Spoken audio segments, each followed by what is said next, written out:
A man was in a coma for 18 days, claims he met Jesus, and that Jesus gave him a tour of heaven. We're going to talk about that. Is this for real? Is it his imagination? Was he dreaming? Or do we have any evidence that something like this can actually happen?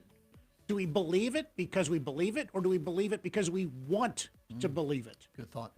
Yeah. I'm Jerry O'Lennon, along with Alfredo Romero of Rock of Life Fellowship and Pastor Tim Rule of Pleasant Valley Baptist Church. Let's real quick. First of all, good morning. Good morning. Good morning. His name is Gabe Perot. He was left in a coma after falling from his skateboard, hitting the pavement head first.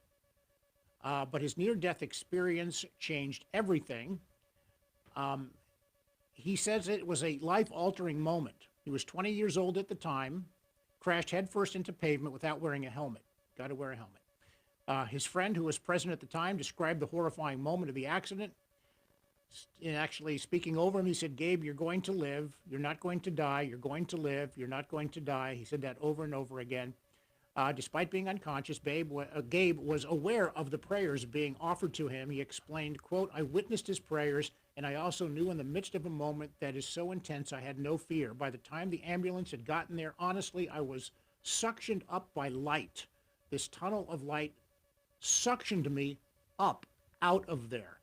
First of all, that is something we hear a lot about these near-death experiences, where there's a light that shines. So this is not unusual. The question is it real? There's been numerous, I can't even count, numerous out-of-body experiences where people say that they were floating above their body on the operating table or something, or people have gone. There was a famous couple of stories that were made into movies. A little girl, something called Made in Heaven, with Jennifer Garner, and the little girl fell from a tree, and she said she saw Jesus, and then she was healed. And there's another movie with the little boy that went to heaven.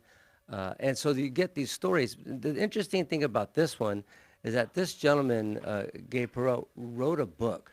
And the first time I heard about this wasn't by reading the news. It was interviews on TV that he's doing, talking about his experience. He says he talked with Jesus. Jesus showed him heaven. But that's the same thing. It always kind of happens. It's not your time yet, but this is for a purpose.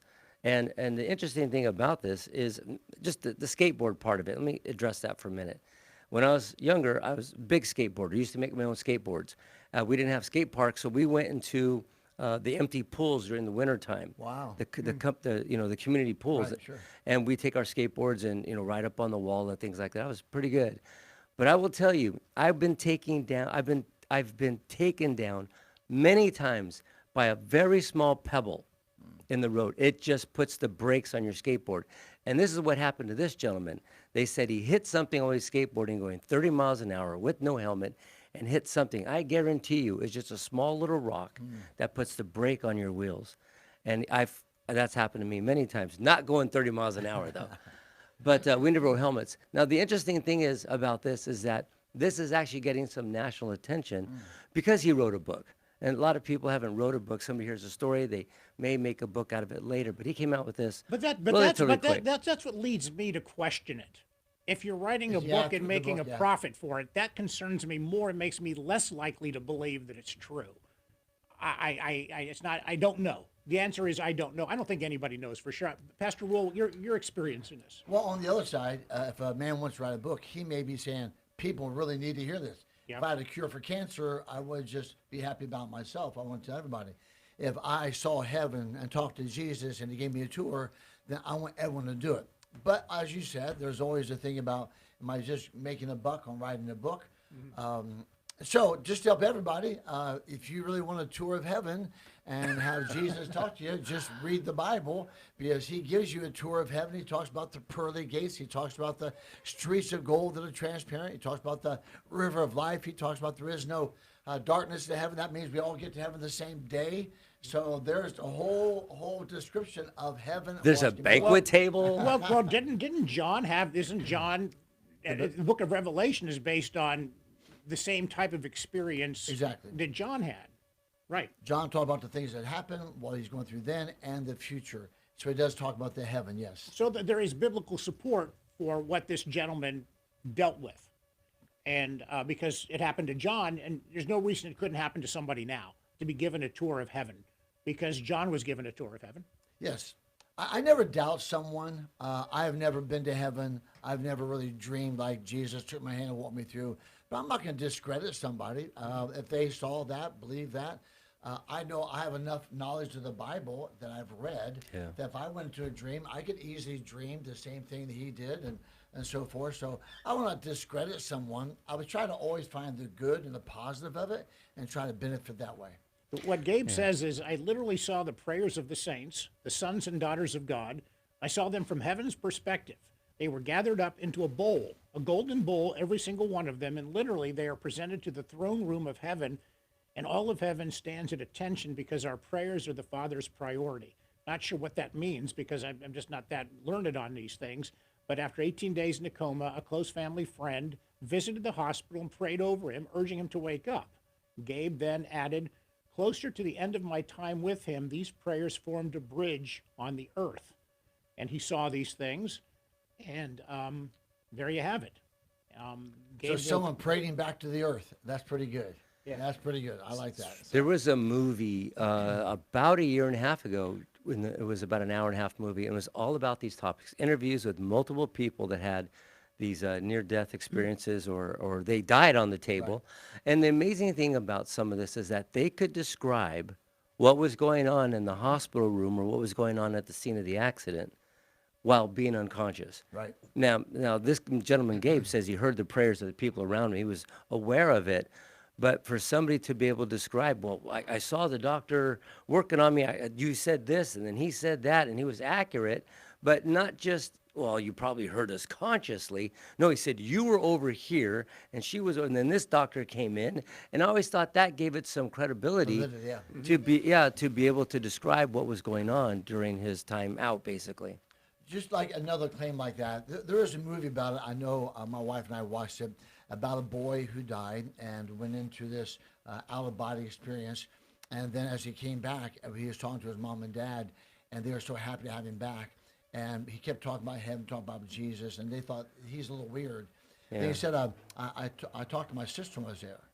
He says, sister, and they had a baby that died, not abortion, but pre-birth, lost her child. And they even had a little burial for it and named the child. And so this boy, who was now telling the story, said, I met my sister in heaven, which he never knew about it because they never told him about it. It was just a miscarriage. And so there are things like that that bring the validity to it that are just amazing. Now, is all that made up to sell a book? I don't know, but I know this. It causes some people to have some hope and some desire. One of the things that apparently did not happen here, which we do hear about when somebody is about to die, is, and maybe you could correct me scripturally if this is true or not, that an angel will help ease the transition from this world to the next world. And we hear so many things about people before they die seeing images of an angel literally taking them into the next realm. That did not seem to happen here. I don't know if there's any part that you could add to that. First of all, is that true? It's a comforting thought. Well, real quick, I'm sure pastors, we have our share of being with people as they pass on. Right. And one of the experience that I had was basically my wife's mother unfortunately got cancer and was put into hospice. She found out quick. She found out in July. She was gone in October. But I was with her when she passed away, and I was the only one with her. And I was at the foot of her bed looking at her. She was unconscious. And as soon as my wife and her dad walked out of the room, she was unconscious for a few days. She opened up her eyes wide, and she gasped. She sat up and went, and then she passed. Mm. She saw something. She opened up her eyes, looked to my right, and gasped, like, and then she took her final breath, and she passed away. Before my mother passed away, I was with her the night she died. My pastor said, I remember when I was so frightened of it, my pastor told me at the time, he said, you're going to be surprised, Jerry. It's not going to be what you think. It's going to be one of the most beautiful moments of your life. And it was. Mm-hmm. And I remember my mother, she was out of it, right? She was in a hospice, and her eyes opened up, and she was following somebody in the room toward her side of the bed. And that was the only time she moved. Mm. I went to go to the bathroom, and 10 minutes later, I came back, and she was gone. it's maybe there's something to that. Do angels do that kind of work for God to help bring those who are afraid of dying to go into the next realm? Well, if I believe in the totality of heaven, which I greatly do, I think God's going to make it so overwhelmingly receiving that, yes, He would send His precious angels to guide us all the way through. Why would a loving God, a great God, beautiful place called heaven, make that transport so difficult, like gritting your teeth or whatever? I believe that. I believe angels can be used. Jesus Himself can be used. I think God's going to escort us into heaven and say, I've been wanting you to come home for a long time. Welcome to heaven. Welcome home.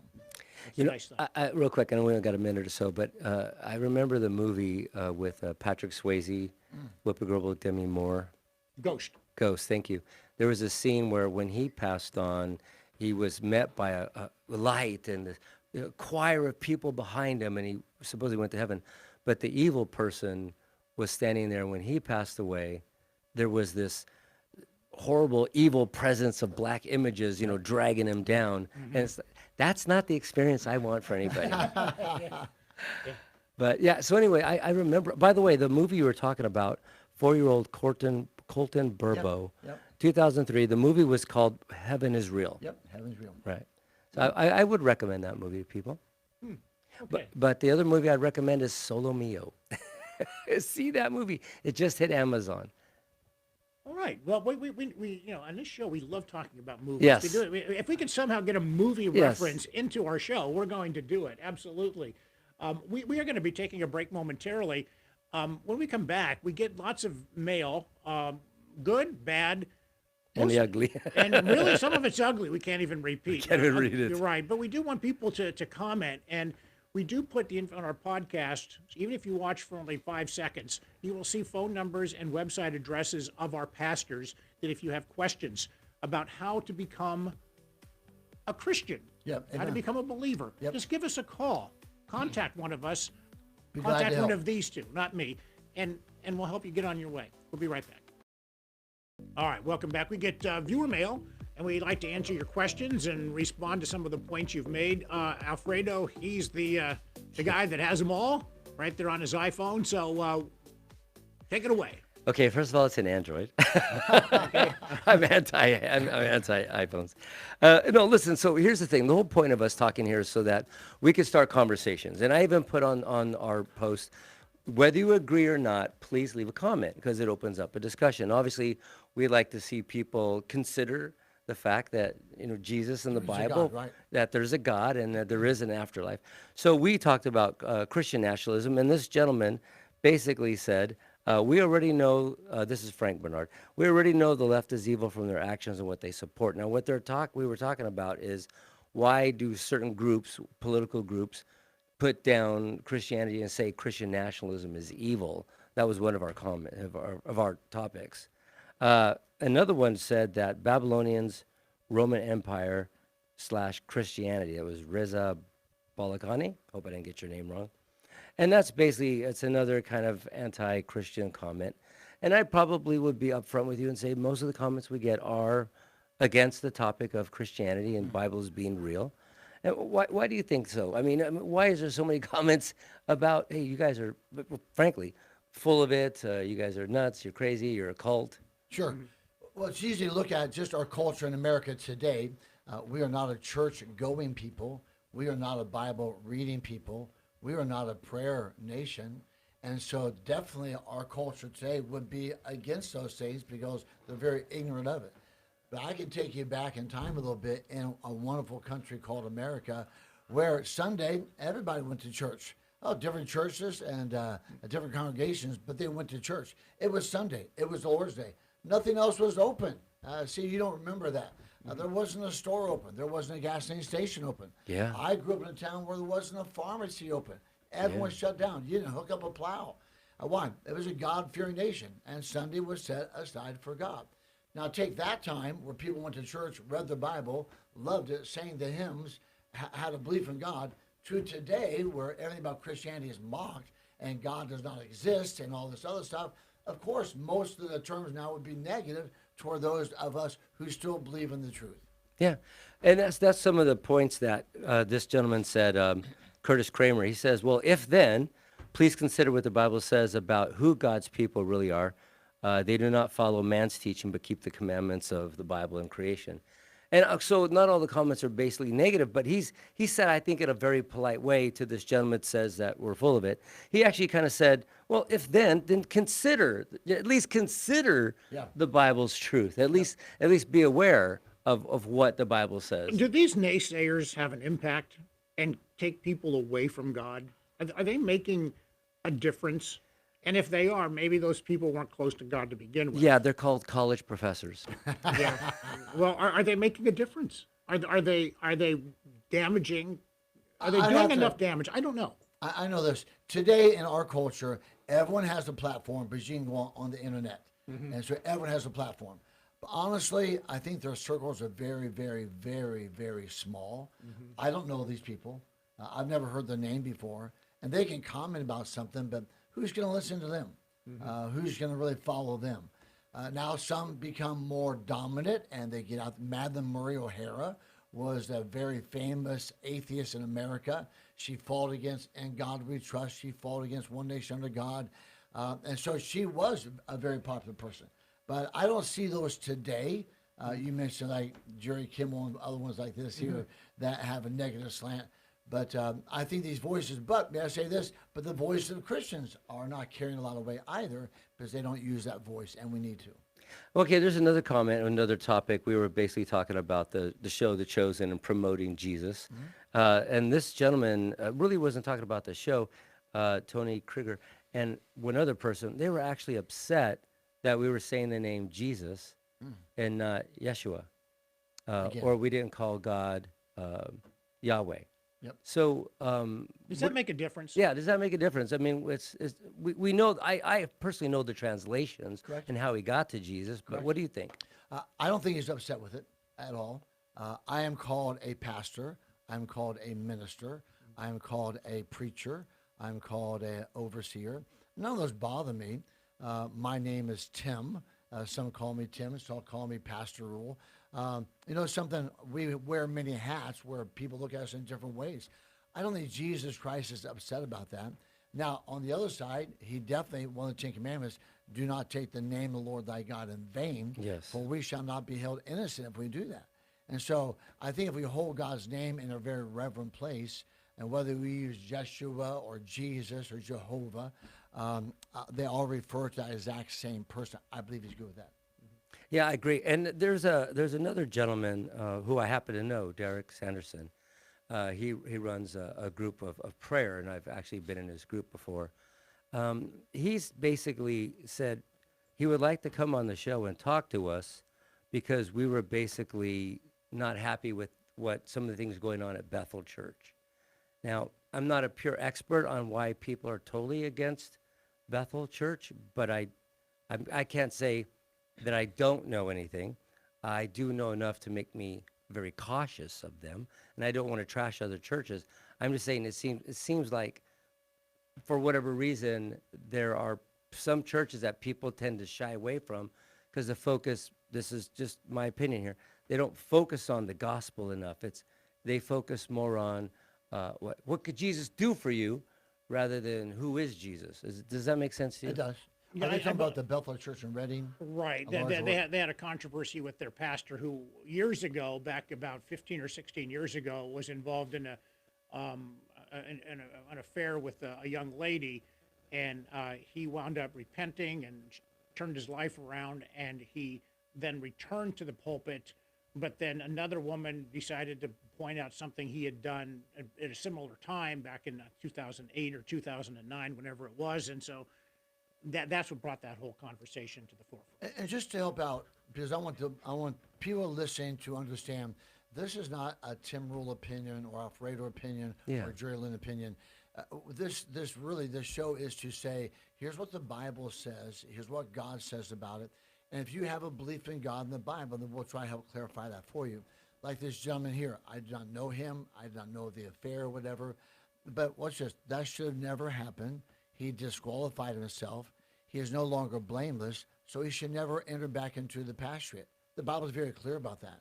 If I were to be a womanizer and get caught, even though I did not commit adultery, but I was seen with some other lady, like the space cam or whatever it was, I would have to, Kiss I'd have to cam. resign my, there you go. I'd have to resign my position, and I'm not be allowed back in there, because God does not demand perfection, but He does demand purity. And you're saying we can be pure. I'm not going to look upon another woman. I'm not going to have lust in my mind. I have a wife, and that would kill her if I did that. Well, God calls us His wife. And so when we start to cheat on God, man, and God, it's just a desire to do so. It just tears the heart of God.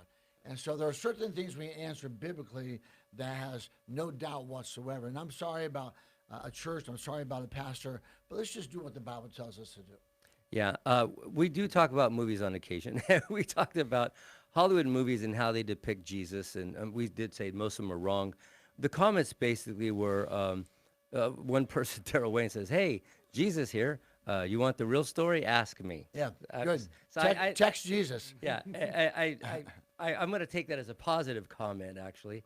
And the other one is Daryl Wayne again says, "He's the way, the truth, the life." Okay, this is actually our response to Daryl Wayne. He's the way, the truth, and life. What else is there to say? John 3:15, John 3:17.